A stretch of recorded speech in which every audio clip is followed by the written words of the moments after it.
गुरु बना शिष्य। यह एक सच्ची घटना है। एक बार महान गुरु जुनैद एक गांव से गुजर रहे थे।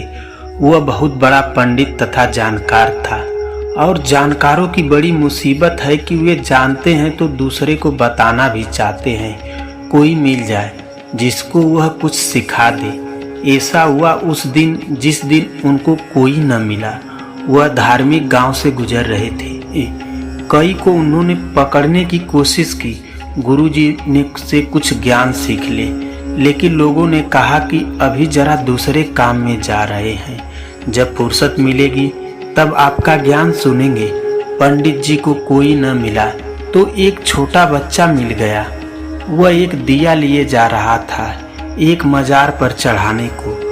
जुनैद ने उसको कहा, यह दिया तूने ही जलाया? उस लड़के ने कहा, निश्चित हाँ, मैंने ही जलाया है। तू क्या यह बता सकता है कि यह ज्योति जब तूने जलाई थी यह कहाँ से आई थी, और जब तूने जलाई तो कहाँ से आई, किस दिशा से? उस लड़के ने कहा कि देखो। फूंक मारकर उसने दिया बुझा दिया और कहा कि अब ज्योति कहाँ गई, आप ही बता दो। आपके सामने गई, तब मैं बता दूंगा कहाँ से आई है। जुनैद को पहली बार होश आया कि बड़ी बड़ी ज्ञान की मैं बातें करता हूँ। यह संसार कहाँ से आया, किसने बनाया, और यह ज्योति सामने ही मेरी आंखों के लीन हो गई और मैं नहीं बता सकता कि कहाँ गई। उसने झुककर उस बच्चे के पैर छुए और जुनैद ने लिखा है कि उसी दिन मैंने विद्वान होने का त्याग कर लिया।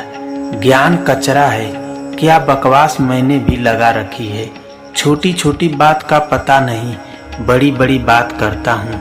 अपना पता नहीं, संसार की बात कर रहा हूँ। खुद की कोई खबर नहीं, खुदा की चर्चा चला रहा हूँ। जुनैद उसी दिन परिवर्तित हो गया। जुनैद ने कहा, अब हम सिखाने नहीं निकलते, अब हम सीखने निकलते हैं। वह शिष्य हो गया। वह बड़ा विनम्र आदमी बन गया। उसकी विनम्रता अनूठी थी। उसने हर किसी से सीखा और जब वह ध्यान की उपलब्ध हुआ तो उनसे लोगों ने पूछा, आपका पहला गुरु कौन है? तो उसने इस बच्चे को अपना पहला गुरु बताया। दूसरा गुरु एक चोर को बताया। लोगों ने कहा, चोर और गुरु?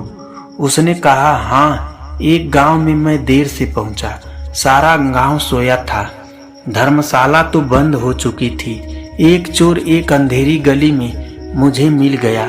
उसने कहा कि देखो भाई, अब इस रात के अंधेरे में तुम्हें कहीं कोई जगह न मिलेगी, विश्राम न मिलेगा। मेरे घर तुम आ सकते हो, लेकिन मैं तुम्हें बता दूं, क्योंकि तुम फकीर हो, मैं चोर हूँ। अपना धंधा बिल्कुल अलग अलग, और फकीर से झूठ क्या कहना, सच सच बता देता हूँ, नहीं तो कहीं पीछे तुम पछताओगी गे। कहाँ चोर के घर में रुक गए।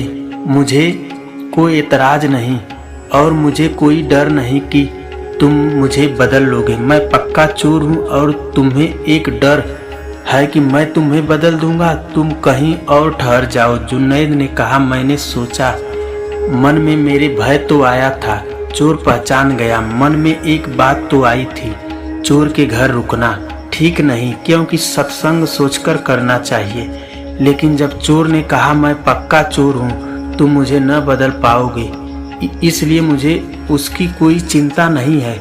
हाँ, तुम्हें अगर डर है कि मेरे पास रहकर मेरा रंग तुम्हें लग जाएगा, तुम अगर कच्चे फकीर हो तो कहीं भी ठहर जाओ, तुम्हारी मर्जी। चोट लग गई क्योंकि उसने कहा कच्चा फकीर।